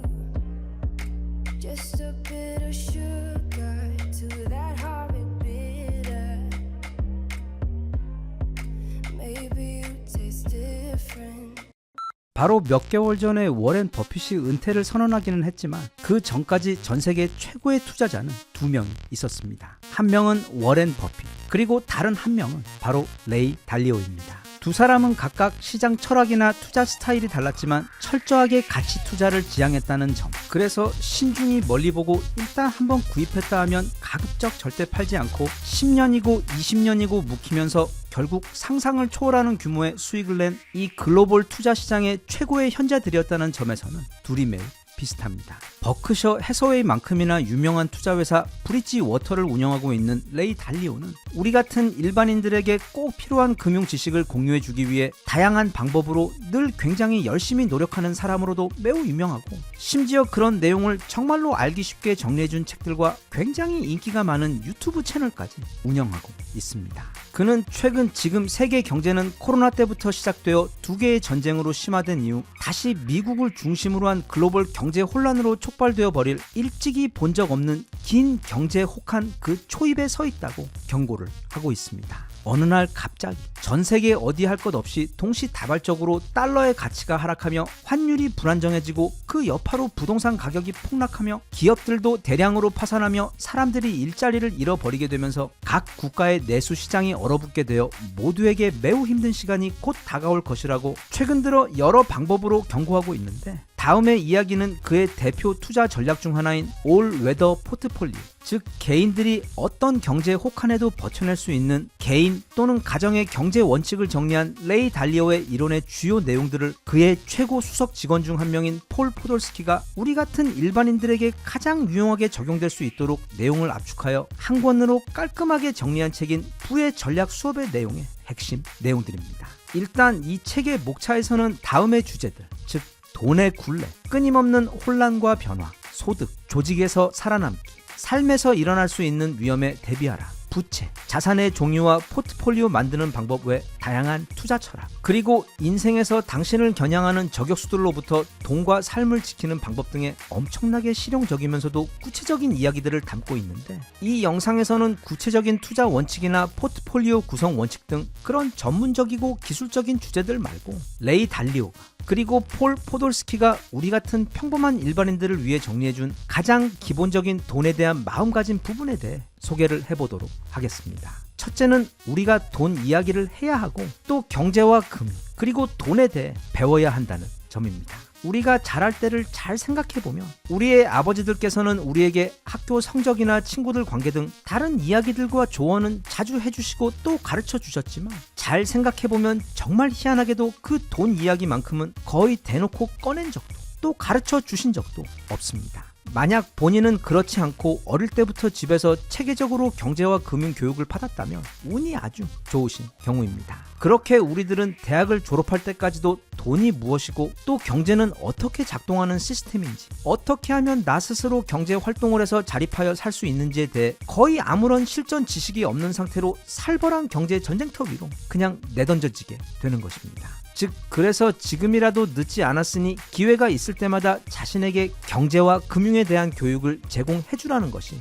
그 첫 번째 조언입니다. 둘째는 바로 절제이고 절약입니다. 저자 포돌스키는 돈에 대한 최고의 원칙은 건강을 위한 가장 기본적인 원칙과 크게 다르지 않다고 강조합니다. 즉, 과식하지 말고 건강한 음식 위주로 소식하여 몸을 가볍게 유지하라는 말인데, 음식 관련해서도 주변에 탄산음료부터 각종 가공 음식들, 그리고 군것질 등 다이어트나 건강한 식습관을 유지하려고 해도 그걸 방해하는 요소들이 너무도 많은 것처럼 이 돈 관련해서도 항상 절약을 해야 한다는 것은 누구나 다 알고 있음에도 매 시즌 새로 나오는 옷들 또는 새로운 차, 그리고 신형 스마트폰 등 요즘 세상에는 그걸 방해하는 요소들이 너무도 많아 그게 생각처럼 쉽지 않다고 경고합니다. 그가 이렇게 절약을 강조하는 이유는 따로 있는데, 그게 바로 다음의 세 번째 이유입니다. 인생을 살다 보면 우리가 예상하지 못한 갑작스런 사고나 또는 갑자기 큰 돈이 들어가야 하는 예기치 못한 일들이 종종 생기는 법이기 때문에 그런 인생의 비상 상황들을 대비해서 최대한 여유 자금을 확보해 놓아야만 한다는 것이 그 이유입니다. 참고로 그는 이 이야기를 꺼내면서 미국 가구의 약 3분의 1이 비상시 사용할 수 있는 $400, 즉 우리 돈 60만 원 정도의 여유 현금도 없이 살아가고 있다고 한탄했습니다. 또 이와 비슷하게 예전에 어떤 해외 블로그도 소득이 없어 정부에서 주는 무료 급식을 받기 위해 그 긴 줄에 서 있던 사람들 가운데 손에 올해 출시한 최신형 아이폰이 들려있던 것을 지적하며 그 모순적인 장면에 대해 크게 한탄했던 적이 있었습니다. 우리 삶에 갑자기 등장하는 그 곤란한 사건들, 그는 책에서 그런 사건들을 보고 우리 삶을 겨냥하는 저격수라고 비유하여 불렀습니다. 예를 들면 갑작스러운 실직이나 투자 실패로 인한 재정적 충격, 또는 이혼이나 어떤 문제로 인해 갑자기 목돈이 들어가야만 하는 불가피한 상황들, 그 외 교통사고처럼 정말 예상도 못한 상황에서 순식간에 일어나는 사고도 있고, 반대로 인플레이션처럼 점진적으로 개인의 자산을 갉아먹는 위험들도 있는데, 그 모든 위험들 가운데 그가 가장 위험한 저격수라고 부른 것이 바로 갑작스럽게 찾아오는 건강 문제입니다. 어느 날 갑자기 건강이 나빠지게 되면 더 이상 일을 하지도 또는 다른 경제 활동도 하지 못하게 되어 다른 모든 문제들이 한꺼번에 들이닥치게 되기 때문에 그는 그것이 가장 큰 위협이 된다고 지적합니다. 그래서 그는 결국 건강도 자산 관리처럼 투자가 필요하다고 강조하는데, 여기서 말하는 투자란 꼭 돈이 아닌 무엇보다 내 시간과 관심을 뜻합니다. 매일 일정한 시간에 자고 일어나 생활의 틀이 튼튼히 잡히도록 하고, 또 충분한 숙면을 취해 피로도 관리하고 또 면역력도 높이는 등 몸이 스스로 건강을 챙길 수 있도록 해주며, 고기와 군것질 그리고 술 같은 것을 최대한 줄이고 대신 채소를 더 많이 먹고 짧게라도 운동할 수 있는 시간을 만들기 위해 성의껏 시간을 내는 것 등, 이 모든 것이 건강이라는 가장 중요한 자산을 지키기 위한 투자라는 것입니다. 또한 이 모든 것이 우리 모두 누구나 다 잘 아는 내용들이지만 적극적인 마음이 없으면 실천으로 이어지지 않아 방치되기 쉬운 가장 소중하면서도 동시에 가장 취약한 부분이라고 그는 지적합니다. 그리고 다음은 너무도 당연한 말이지만, 그리고 앞서도 짧게 언급했던 내용이지만, 돈 관련하여 지금이라도 공부를 시작해야 한다고 그는 조언하는데, 여기서 말하는 그 공부라는 것은 꼭 어려운 경제 공부나 또는 내 투자 포트폴리오를 어떻게 구성할지에 대해 상당히 높은 수준의 경제 및 금융 지식이 필요한 그런 어려운 것들은 차차 하더라도 가장 기본적이고 시급한 것들, 그러니까 지금 매월 내 소득과 지출이 정확히 얼마나 되는지 그걸 실제 명확한 숫자로 관리를 하고 있어야 한다는 뜻입니다. 카드 써보신 분들은 잘 아시겠지만 월말 되면 뭐가 정말 말도 안 되는 금액이 카드사로부터 청구가 되어 있습니다. 그래서 막 화가 나서 전화해서 따지려고 그 내역들을 하나씩 찬찬히 다 살펴보면 정말 놀랍게도 전부 다 내가 쓴 게 맞습니다. 옛날에 피터 드러커 아저씨가 말씀하셨던 것처럼 기록되지 않는 것은 절대 관리되거나 성장할 수 없다고 했습니다. 그리고 그는 또 한 가지의 숫자도 알고 있어야 한다고 말합니다. 바로 내가 얼마만큼의 돈을 벌 것인지 또는 벌어야 하는지, 그러니까 은퇴를 하려면 정확히 얼마가 필요하고, 또 만약 부자가 되는 게 목표라면 그 부자라는 사람은 도대체 얼마의 돈을 모은 사람인지, 도대체 얼만큼의 돈이면 그게 충분한 액수인지 막연하게 말고 실제로 딱 떨어지는 어떤 자신만의 숫자를 가지고 있어야 하는데, 부자들을 포함 대부분의 사람들 모두 그 숫자를 진지하게 생각해 본 적이 없다고 그는 지적합니다. 하지만 이런 숫자들에 대해 본인이 어떤 개념을 잡고 있어야만 은퇴 시기를 포함하여 우리 인생에 있어 장기적인 경제 계획들을 세울 수 있다고 그는 당부합니다. 이 세상에서 사람들이 가장 관심이 많고 또 그래서 가장 많이 이야기되는 주제이면서도 동시에 사람들이 가장 모르는 것이 바로 이 경제 지식이 아닌가 싶습니다. 항상 그런 생각을 하곤 하지만 사실 이런 걸 학교에서 필수 과목으로 가르친 다음에 애들을 세상으로 내보냈어야 하는 건데, 대신 이 교육이라는 것은 무슨 졸업장 같은 걸 받는다고 해서 끝나는 것도 또 끝낼 수 있는 것도 아닌 평생을 해야 하는 우리 인생의 동반자 같은 것이기 때문에 지금이라도 늦지 않았으니 나와 잘 맞는 경제서 하나 골라서 찬찬히 쉬운 것부터, 그리고 우선 내게 가장 필요한 내용부터 공부해 가는 것도 현명한 선택이라고 생각합니다. 여기 소개하고 있는 이 책은 앞서도 말했듯 단지 세계에서 가장 성공한 투자 전문가일 뿐 아니라 일반 대중들을 위한 가장 필요한 경제 지식들, 그리고 그것보다 훨씬 더 중요한 돈에 대한 철학을 아주 오랜 경험으로 잘 정리해서 꾸준하게 사람들에게 도움을 주기 위해 노력해온 레이 달리오의 경제 철학 그 핵심 내용들을 그의 수석 직원이 더욱 일반인들에게 가까운 내용으로 다듬어 한 권의 책으로 잘 정리해 놓은 책이기 때문에 초보분들도, 그리고 전문적인 투자 포트폴리오 관련 조언이 필요한 고수분들 모두에게 매우 도움이 될 수 있는 실물 경제학 양서입니다. 그러니 필요하신 분들은 이 책에 대해 한번 꼭 알아보시고, 반드시 이 책이 아니더라도 내게 꼭 필요한 경제와 금융 그리고 돈 공부 너무 늦지 않게 꼭 시작하셨으면 좋겠습니다.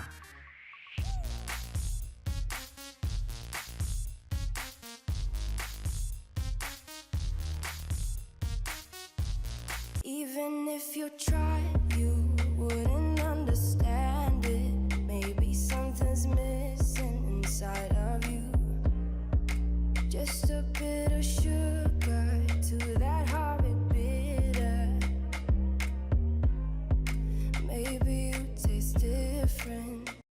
지금 트럼프가 싸우고 있는 것은 사실 중국도 아니고 유럽도 아닙니다. 그는 지금 일명 그림자 정부 또는 장막 뒤 세계 정부라고 불리는 아주 오래전부터 존재해온 무시무시한 글로벌 조직, 또는 요즘에 와서는 딥스라는 이름으로도 불리고 있는 전 세계에서 가장 강력한 힘을 가진 조직에 대항해 미국을 그들의 소나기로부터 떼어놓으려고 사투를 벌이고 있다는 것이 바로 우리와 같은 평범한 사람들은 전혀 알지 못하는 지금 미국과 트럼프가, 그리고 세상이 겪고 있는 혼란과 현상의 진짜 실체입니다. 이 믿기 힘든 무서운 이야기의 배경을 이해하기 위해서는 우리는 우선 1851년 영국으로 가야 합니다. 1851년은 유럽의 역사가 결정되던 운명적인 해였습니다. 바로 유럽을 넘어 전 세계 패권을 두고 영국과 프랑스가 모든 걸 건 최후의談판을 벌였던 그 이름도 유명한 워털루 전투가 벌어졌던 해였기 때문입니다. 영국이든 프랑스든 누구든 이 전투에서 이기는 쪽은 당시 유럽은 물론 전 세계에 대한 패권까지 손에 쥐게 되고, 또 반대로 여기서 지는 쪽은 말 그대로 나라가 순식간에 거의 멸망 수준으로 추락하게 되는, 그렇게 모든 구군이 걸린 상황이었기 때문에 당시 양국의 국민들은 물론 전 유럽의 시선이 바로 이 워털루 전투의 결과에 쏠려 있었습니다.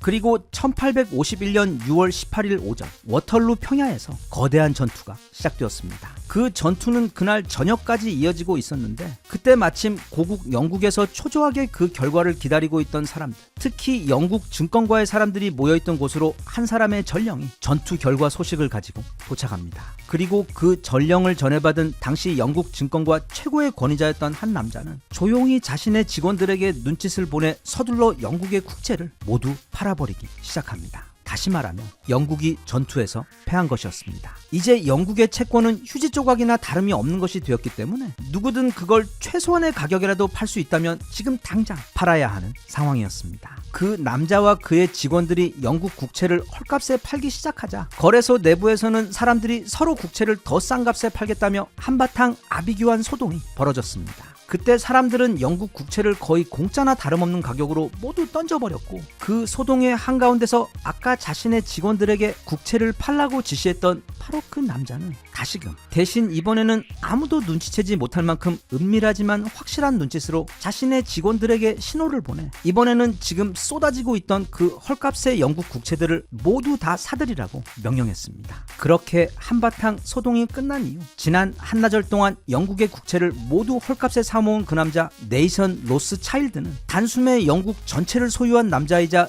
영국 국왕을 넘어서는 거대한 힘을 손에 쥐게 된 유럽의 새로운 주인으로 올라섰습니다. 그리고 워털루 전투에서 영국이 프랑스를 격파하고 승리했다는 소식은 그 국채 소동이 있은 뒤 약 24시간 뒤 영국에 도착했지만 이미 영국의 모든 국채는 로스차일드의 손에 들어간 이유였습니다. 이 로스차일드 가문, 그리고 그들을 천문학적 돈 방석 위에 앉게 한 그 워털루 전투가 바로 이후 전 세계를 마음대로 주무르게 된 그 그림자 정부의 탄생, 그 시작이었습니다. 이 로스차일드 가문은 원래 독일에서 시작한 가문으로 선대인 메이어 암셀 바우어는 1744년 독일 프랑크푸르트의 유대인 지역에서 태어났습니다. 그는 고리 대금업자였던 아버지의 영향으로 이 금융계에 발을 들여놓은 다음 이후 지금 전 세계 다이아몬드의 90%를 장악하고 있는 그 유명한 오펜하이머 가문의 은행에 취직하여 뛰어난 감각과 엄청난 성실함으로 불과 약 7년 만에 당시 유럽의 최고 금융 관련 지식들을 빨아들이고는 자신만의 금융업을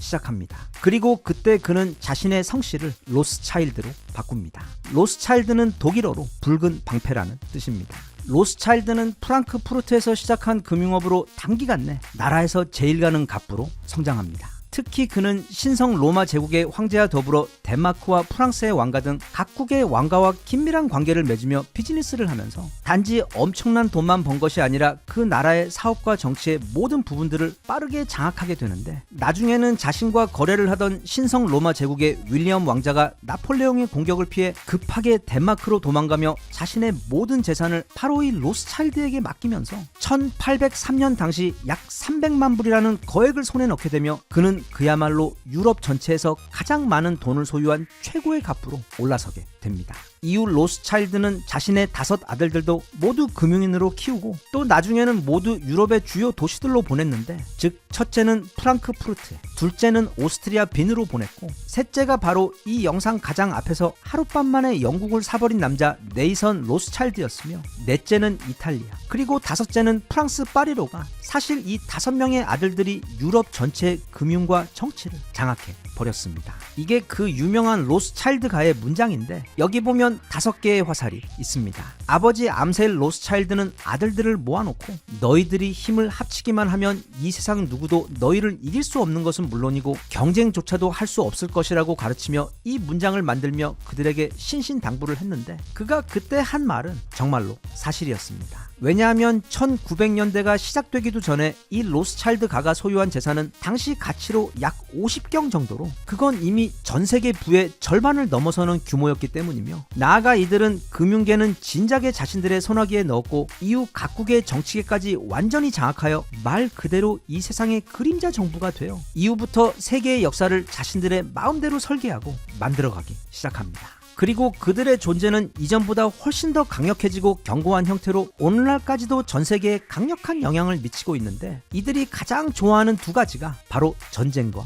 공황입니다. 공황의 경우 이걸 경제어로는 양털 깎기라고도 하는데, 이 그림자 정부는 기본적으로 사회의 구성원들이 풍요롭고 행복하게 잘 사는 것을 원치 않습니다. 그들이 계속 가난하고 또 사회의 분란이 끊이질 않아 고통이 계속될수록 자신들이 더 많은 돈을 벌 기회도 많고 또 대중 통제도 훨씬 더 수월해지기 때문에 주기적으로 사회의 대공황을 일으켜서 그동안 사람들이 모았던 돈을 싹 다 빼앗아 갑니다. 그 방법은 간단합니다. 사전 작업을 위해 먼저 부동산 붐 같은 것을 조장하고 또 그 시기 정부를 통해 엄청나게 많은 대출을 아주 쉽게 빌릴 수 있게 하여 그렇게 시장에서 엄청난 거품이 생겨나게 한 다음에 이제 슬슬 수확의 시간이 왔다 싶으면 그때 갑자기 대출을 모두 끊어버리고 금리를 폭등시키며 또 환율이 치솟게 하여 나라의 경제가 곤두박질치게 만들어 버립니다. 그리고 그때 부동산과 기업 등 사회의 재산들을 평소 가치의 10분의 1 또는 50분의 1 수준의 헐값으로 모두 사들이고, 그 과정에서 평범한 대다수의 가정들이 모든 재산을 잃고 다시 빚더미 위에 올라앉도록 만들면서 다음 양털 깎기 때까지 다시 한번 사이클이 시작되는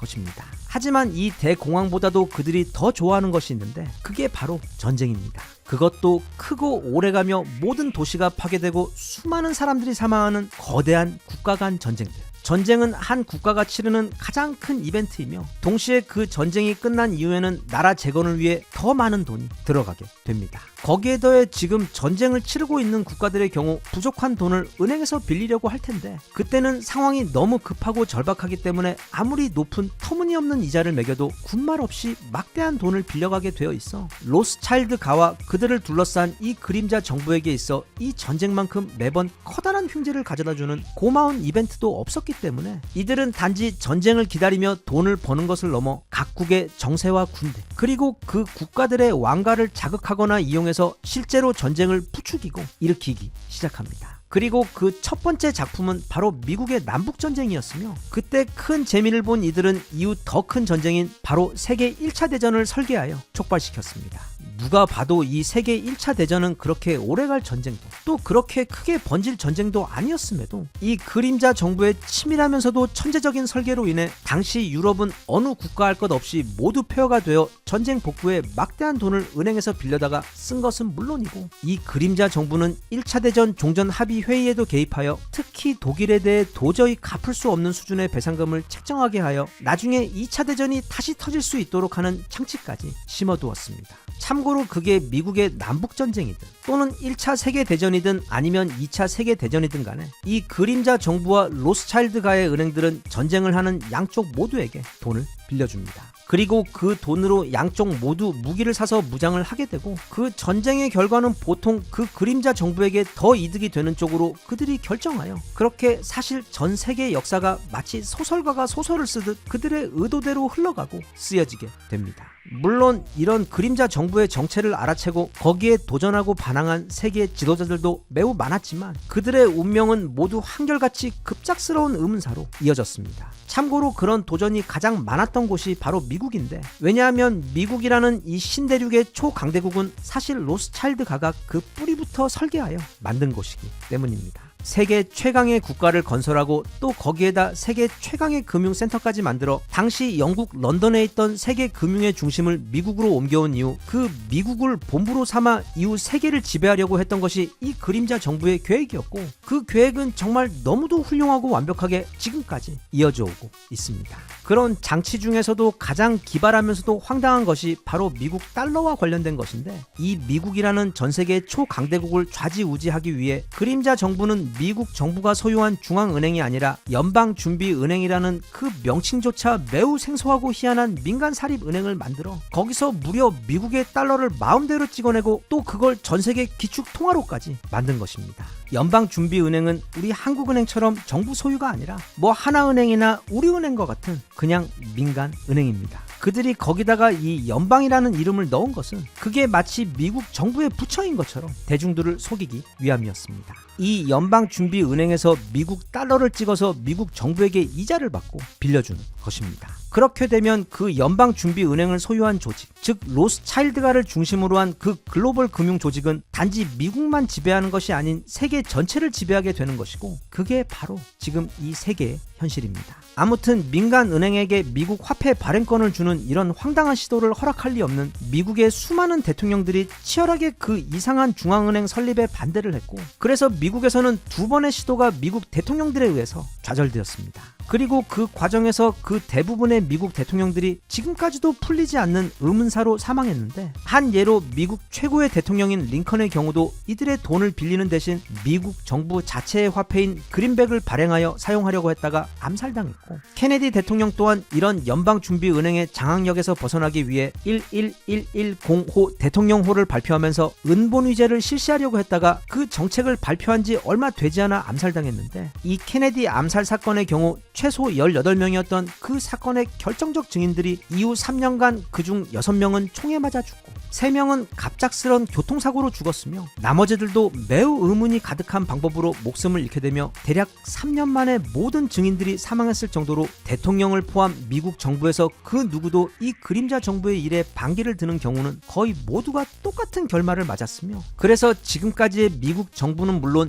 미국 외 세계의 모든 정부들 역시 그 그림자 정부의 보이지 않는 영향력에 의해 설계되어 그 역사가 쓰여지고 있다는 것이 많은 이들이 믿고 있는 이 그림자 정부 관련 이론입니다. 지금 이 영상을 보시며 여기까지 이야기를 듣고 계시던 많은 분들 중에는 이거 화폐전쟁 이야기 같은데 하고 알아채신 분들이 많으실 겁니다. 네, 지금까지의 내용은 너무도 유명한 책인 그 화폐전쟁의 내용을 소개한 이야기였습니다. 소설도 아닌, 그렇다고 100% 확인 가능한 팩트도 아닌, 하지만 거의 99% 역사의 사건들과 일치하여 픽션이 아닌 팩션이라는 영역에 있는 책으로 대략 10년도 훨씬 전에 출간되었다가 당시 전 세계적으로 순식간에 최고의 베스트셀러에 올랐던 불후의 명작입니다. 최근 돌아가고 있는 세계 정세가 어떻게 보면 이 화폐 전쟁에서 다루고 있는 내용과 너무 겹치는 부분이 많고, 또 트럼프 역시 그 명칭만 그림자 정부에서 딥스로 바꾸었을 뿐 자신이 대통령이 되어 지금 미국 정부를 장악하고 있는 그 딥스의 소나기로부터 미국을 다시 자유롭게 하겠다는 이야기를 지난 1기 때부터 일관되게 해오고 있는 상황이기 때문에, 과연 트럼프가 자신만의 힘으로 그 거대한 그림자 조직과 대항해 승산이 있기는 한 것인지, 아니면 그 역시도 그 그림자 정부의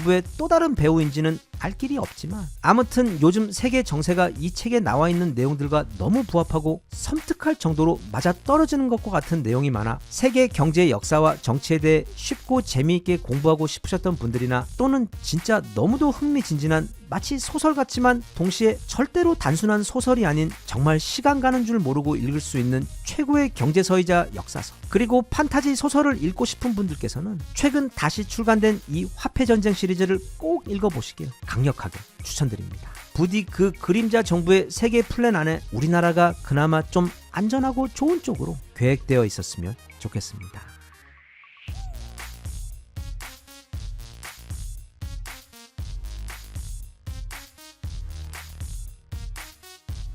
Even if you tried, you wouldn't understand it. Maybe something's missing inside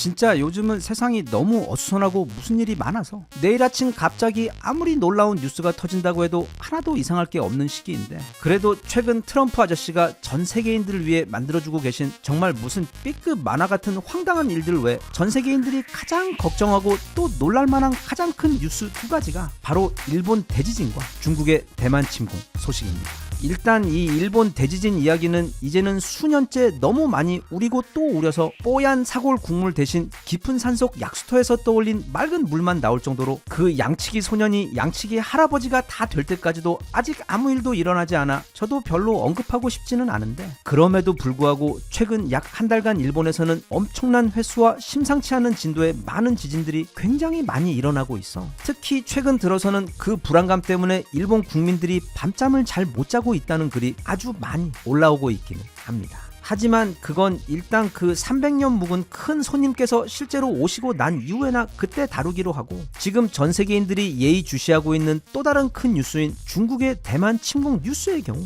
요즘 돌아가는 것 보면 어쩌면 생각보다 굉장히 빠른 시일 내 현실로 벌어질 수도 있어 보입니다. 그리고 그것보다 더 중요한 것은 시진핑의 계산처럼 그 대만 침공을 시작으로 중국이 대만까지 흡수하며 TSMC까지 가진 초강대국으로 부상하는 게 아니라 그 반대로 중국의 급작스러운 붕괴로 이어질 수 있다는 전망들이 많아 그 이야기와 함께 현실적으로 가장 가능성이 큰 중국이 순식간에 수많은 여러 국가들로 쪼개지는 그 중국 붕괴 시나리오에 대해 함께 알아볼까 합니다. 자, 일단 최근 다시 대통령이 되어서 너무 신난 우리 트럼프 아저씨가 정말 눈치도 없이 오랜 친구인 시진핑을 매일 엄청나게 두드려 패고 있는데, 이게 시진핑의 입장에서는 그런 트럼프가 너무 야속할 수밖에 없습니다. 왜냐하면 지금 시진핑은 트럼프 아저씨가 그렇게 괴롭히지 않더라도 안 그래도 중국 내부에서도 엄청나게 압박을 받고 있느라 밤에 수면제 없이는 잠도 못 자고 있던 상황이기 때문입니다. 정말로 지금 중국 내부 상황이 말이 아닙니다. 거기는 지금 정말 전국민 폭동이 일어나지 않는 것이 신기할 정도로 나라의 상황, 특히 경제 상황이 답이 없는 상황입니다. 그런 중국 상황을 가장 대표적으로 볼 수 있는 핵심 지표들이, 첫째는 부동산 시장 붕괴 지표이고, 둘째는 상상을 초월하는 청년 실업률 상황이며, 셋째는 바로 얼어붙은 중국 내수 지표인데, 이 세 분야의 상태를 아주 간략하게 그 핵심만 살펴보자면 이렇습니다. 일단 중국의 부동산 상황을 먼저 살펴보면, 지금 중국에 가보면 도시 곳곳마다 이렇게 공사를 하다가 중단된 건물들, 또는 아예 소도시 전체가 이렇게 짓다 말고 멈춰버린 곳들이 아주 많은데, 이건 모두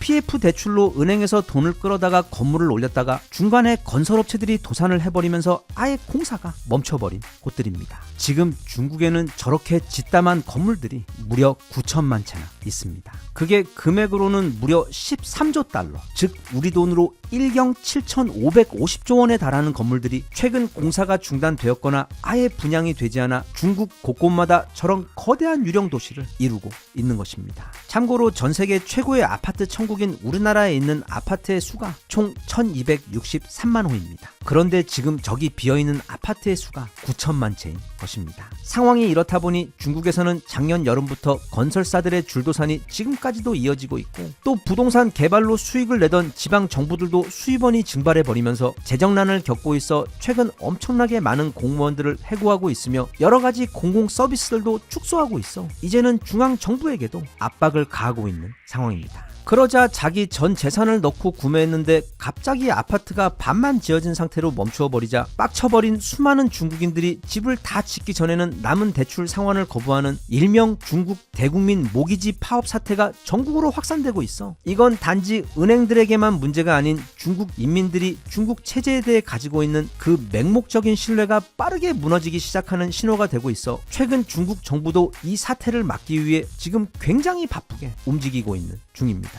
그리고 여기에 더해 청년 실업 문제 또한 정말 장난 아니게 심각합니다. 원래 어느 나라, 어느 사회든 청년 실업률이 15%만 넘어도 굉장히 심각한 수준인데, 중국은 작년에 처음으로 실업률이 21.3%를 넘겼습니다. 왜냐하면 경기가 급격히 나빠지면서 중소기업들은 물론이고 큰 대기업들도 무더기로 문을 닫고 있어 고용시장이 몇 년 전에 비해 거의 반토막 수준으로 좁아진 것에 반해, 한편 중국 내 대졸자의 수는 역대 최대 수준으로 늘어나서 작년 말에는 최초로 무려 1,000만 명을 넘겼습니다. 즉 대략 21%의 실업률이면 매년 중국에는 200만 명 이상의 사회 초년생들이 일자리를 찾을 수가 없다는 뜻이며 실제로는 그것보다 훨씬 더 많은 수가 일자리를 찾지 못하고 잉여로 남게 되며 또 그렇게 한 해가 지나면 그 다음 해에도 또 1000만 명의 대학 졸업자들이 시장으로 쏟아져 들어오게 되면서 지금 중국에서는 청년들 사이에서 중국 정부에 대한 불만이 정말 하늘을 찌르고 있는 상황입니다. 그리고 끝으로 내수도 좋지 않습니다. 한때 10%도 가뿐히 웃돌 정도로 무섭게 성장하던 중국 경제의 성장률이 작년에는 간신히 5%를 넘기며 둔화되었고 앞서 보았던 그 부동산 버블 붕괴로 인해 중국 부동산과 주식시장에서 중국 GDP의 무려 45%에 달하는 돈이 그냥 증발해버린 데다 심각한 실업률까지 더해지며 지금 중국에서는 시장에서 소비가 말라버려 내수 경제가 거의 완전히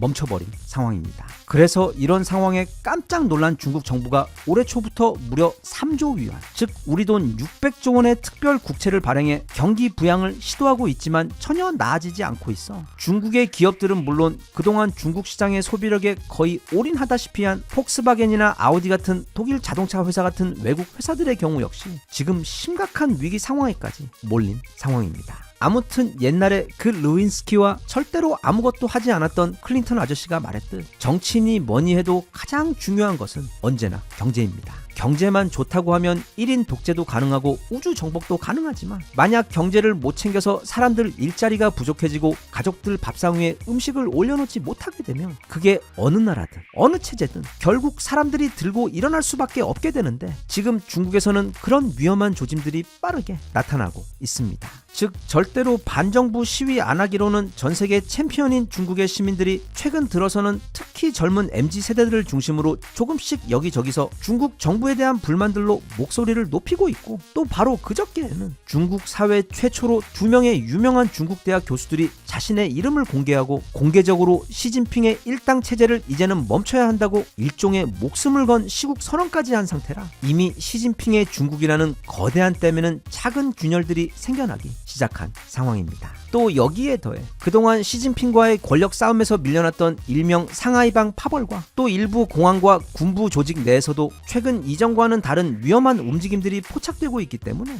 만약 시진핑이 향후 1, 2년 내 트럼프와의 관세 전쟁에서 패하거나 또는 지금 심각한 중국 내수 경제와 실업률에 대한 해결책을 찾지 못해 지금보다 중국 경제가 더 나빠지거나 하게 되면 그때는 정말 중국 전국에서 대규모 반정부 시위가 일단 시작되어 버리면 그때는 촘촘한 감시 시스템과 공안의 힘으로 지금 국민들을 억누르고 있는 중국 정부의 망치도 더 이상 막을 수가 없게 돼요. 현재의 시진핑 중국 정부의 실격과 붕괴는 물론이고 그 틈을 타 지난 수십 년 동안 기회만 노리며 중국의 억압을 견뎌온 티베트와 위구르 그리고 내몽골 등 중국 내 수많은 소수 민족들이 일제히 들고 일어나 그 결과 중국은 원래 모양대로 여러 개의 작은 국가로 쪼개질 확률이 매우 높습니다. 이런 일이 벌어지지 않도록 하기 위해 지금 위기에 몰린 시진핑이 할 수 있는 마지막 치트키가 딱 한 가지 있는데 그게 바로 대만 침공입니다. 국내 정치 문제를 외부와의 전쟁과 같은 큰 이벤트로 관심을 돌려 해결하는 방법인 일명 다이버즈 전환 전쟁 이론은 고대 로마 시절부터 국가 지도자들이 가장 애용하던 방법인데 가장 최근에는 지난 2014년 전후 2008년 글로벌 금융 위기를 극복하지 못해 러시아 경제가 7년 넘게 깊은 침체에 빠져 인기가 바닥에 떨어진 데 더해 또 2012년에는 부정선거 의혹까지 더해지며 러시아 전역에서 반정부 반푸틴 시위가 크게 일어나며 정치적으로 진짜 위험한 수준까지 몰렸던 러시아의 푸틴이 갑자기 우크라이나를 침공하며 크림반도를 합병해버리자 정말 신기하게도 그의 지지율이 그 과정에서 무려 89%까지 치솟으며 그때 올라간 인기가 오늘날까지 계속 이어지고 있는 상황으로 그 효과는 예나 지금이나 꽤 훌륭한 것을 알 수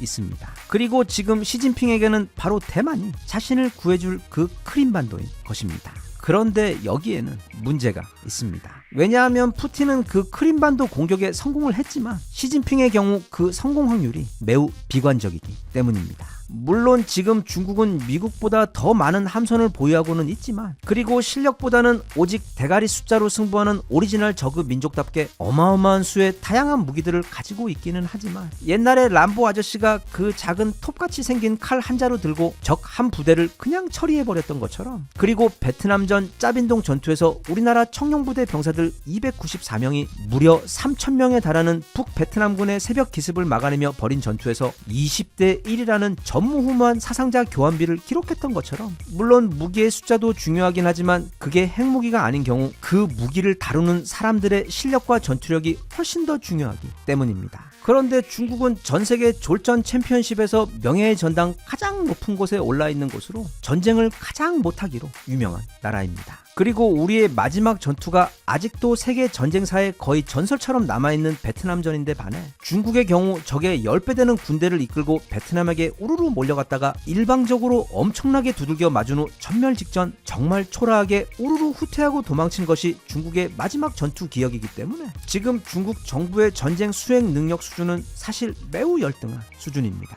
게다가 또 이 무기라는 것들, 특히 함선이나 또는 항공모함 같은 것을 보면 그냥 그것만 있다고 그게 막 알아서 다 해주는 게 아니라 다 복잡한 전략을 짜서 숙련된 병사들이 일사불란하게 전투에 임해 싸워야 하는 법인데, 그런 면에서 미국의 경우 이 항공모함이라는 거대하고 강력한 무기를 기가 막히게 운영하는 경험을 지난 70년 이상 쌓아왔고, 또 이제는 육군보다는 어떻게 하면 해군과 공군을 효과적으로 활용해 적을 완벽하게 조질 수 있는지에 대해 거의 도사급 경험과 노하우를 가지고 있는데 반해, 중국은 그 이상하게 생긴 항공모함도 한 번도 사용해 본 적도 없고, 또 잠수함들도 그 숫자는 아주 많지만, 일전에 전 세계 모든 해군들이 모여 서로의 전투력을 가리던 그 유명한 림팩의 작은 디젤 잠수함 한 대 가지고 나가 무려 미국 항공모함 한 대까지 혼자서 박살내버린 우리나라 해군의 잠수함 운영 능력 같은 것도 없기 때문에, 많은 전문가들에 의하면 일단 숫자만 보면 중국의 대만 침공 성공률은 매우 높지만, 실제 전력을 꼼꼼히 따져보면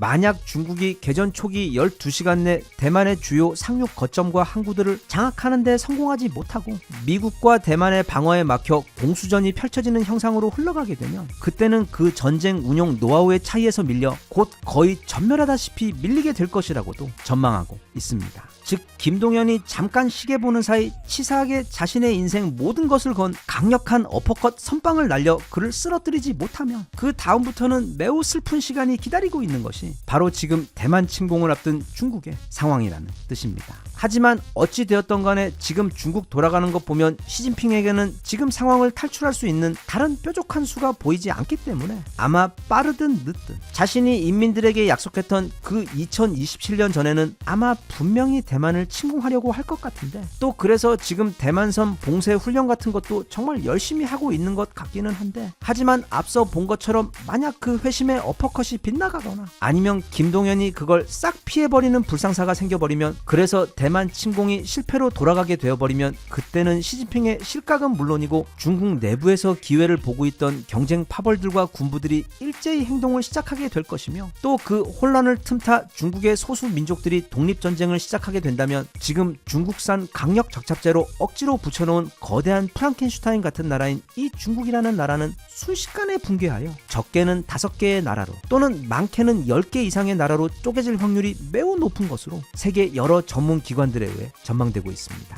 그런데 만약 중국이 실제로 그런 과정을 거쳐 정말로 소수 민족들이 독립하면서 몇 개의 나라로 쪼개지게 되면, 그때 전 세계에서 그 커다란 지각 변화에서 가장 큰 수혜를 보게 될 곳이 바로 우리나라입니다. 경제적으로는 일단 약화된 중국 제조업의 수요들이 당장 한국으로 몰려올 수밖에 없는 데다, 최근 중국의 첨단 산업 부상으로 뒤처지며 위기에 빠진 한국의 첨단 산업이 다시 기회를 잡게 되면서 글로벌 시장에서 경쟁 우위를 점할 수 있게 되고, 동북아에서 중국이라는 강대국의 변수가 빠지면서 그 지정학적 퍼즐이 새롭게 재정립되며 그 과정에서 한국이 동북아에서 주도적인 역할을 할 수 있는 거대한 기회와 공간이 생겨나는 데다, 무엇보다 그동안 북한에 대한 후원 아닌 후원자였던 중국의 영향력이 약해지면 그건 북한의 상황에도 크게 영향을 미칠 수밖에 없어 우리 한반도가, 그리고 우리 민족이 다시 하나로 통일되는 정말 꿈같은 일도 이제 충분한 가능한 일로 다가오게 됩니다. 됩니다. 이렇게 또 한번 쭉 쓰고 보니까 중국의 경제 및 내부 문제가 결국 시진핑의 대만 침공으로 이어지게 되고 또 그 대만 침공은 다시 중국 군대의 대실패로 귀결되며 그 상황은 다시 중국 내부의 반발과 소수 민족들의 독립운동으로 이어지게 된 후 그건 다시 북한의 변화를 불러오게 되어 결국 남과 북이 다시 하나로 되면서 이 동북아의 새로운 초강대국으로 부상하게 되는 스토리로 이어지게 되는 것이기 때문에 개인적으로 어느 날 아침에 중국이 드디어 대만을 침공했다는 뉴스를 TV에서 보게 되면 그건 이제 우리 한반도의 통일도 임박했다는 뜻이기 때문에 하루 빨리 그날이 찾아와 전 세계 사람들에게는 드디어 평화가 그리고 우리에게는 이제 새롭게 시작하는 통일 한국의 시대가 빨리 찾아왔으면 좋겠습니다.